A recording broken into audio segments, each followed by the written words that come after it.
Look at this bum saluting like he thinks he's someone important. The laughter was immediate, echoing across the sidewalk in sharp, cutting bursts. The parade was underway, flags fluttering, drums beating, and on the edge of the crowd stood a man wearing tattered clothes, stained boots, an unkempt beard, and eyes that had been there, seen that. He wasn't part of the procession. He wasn't holding a flag or marching in uniform. He stood still, quietly, and then he raised his right hand in an impeccable military salute as the national anthem swelled. A hush rippled, then laughter resumed. Someone nudged another, grinning. Bet he's drunk. Look at him. He held the salute, longer than most. The officials stepped past him. The bands marched on. The onlookers' faces shifted between amusement and mild confusion. The kid near the front, face painted red and blue, watched him for a moment, then shrugged and joined the clapping for the marching soldiers. The homeless man stayed still, rigid, his eyes locked on the flagpole where the flag fluttered. No one bothered him until a voice rose. "Hey, old man, sit down. This ain't your parade." The sneer dripped through the mid-20s man's words. The crowd chuckled. The man didn't break position.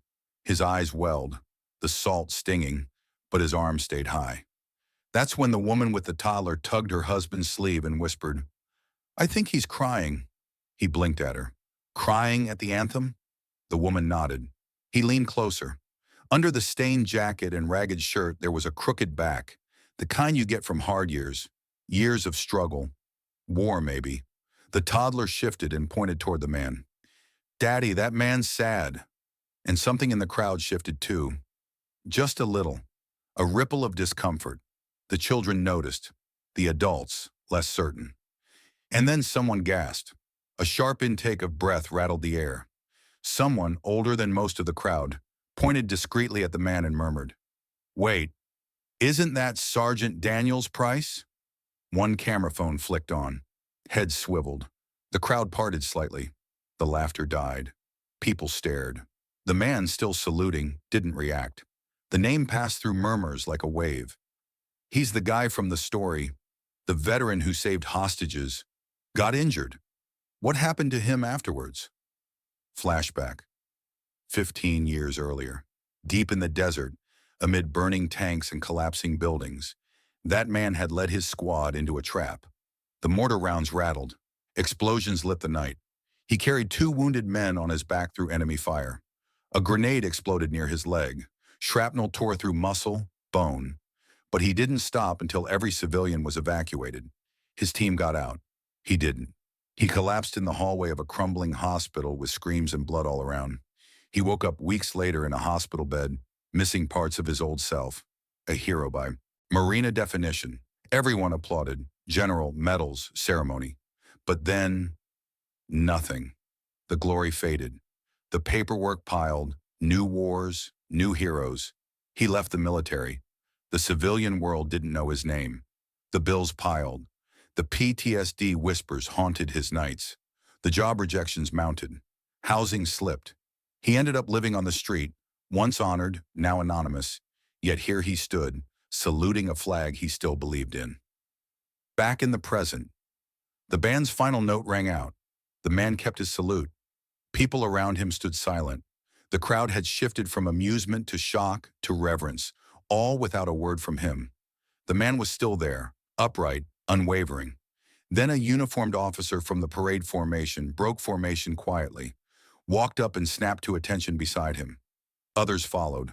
A veteran in dress blues, a young soldier, a woman in uniform pinning her cap. One by one they joined him in salute. The crowd parted. Cameras clicked. The moment stretched. When the man finally lowered his arm, the silence was heavy. It wasn't awkward. It wasn't empty. It was full of questions, respect, regret. The teenage boy who had mocked him earlier swallowed hard, phone dropping to his side. The older woman with the toddler reached out and placed a hand on his shoulder. "Thank you," she whispered. His cracked lips lifted into a small, tight smile. The veteran turned and looked at the crowd, his eyes glistening. Not arrogance, not bitterness, just quiet pride and sorrow mingled. And then came the applause. Slow at first, then louder. A ripple, then a wave. People began stepping forward. Offers of help, a clean shirt, a cup of coffee, a ride.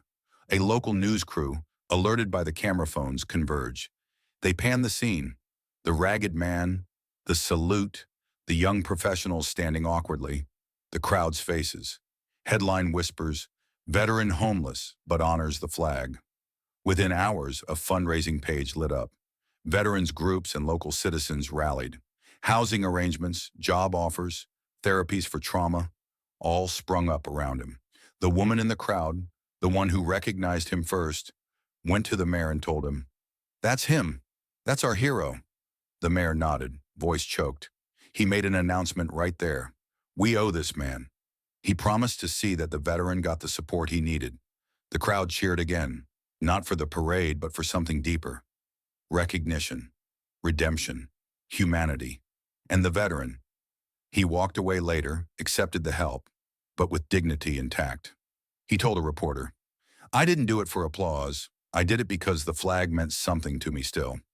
Service didn't end when I left the field." The crowd went silent. Then they listened. Don't mock the man who appears down and out. He might carry medals unseen beneath the tears. Respect isn't given just to suits and spotless uniforms. It's earned quietly, in streets, in silence, in unwavering salutes. The strongest salute isn't the loudest. It's the one made when you have nothing left but conviction. Before we wrap up, tell us in the comments where you're watching from.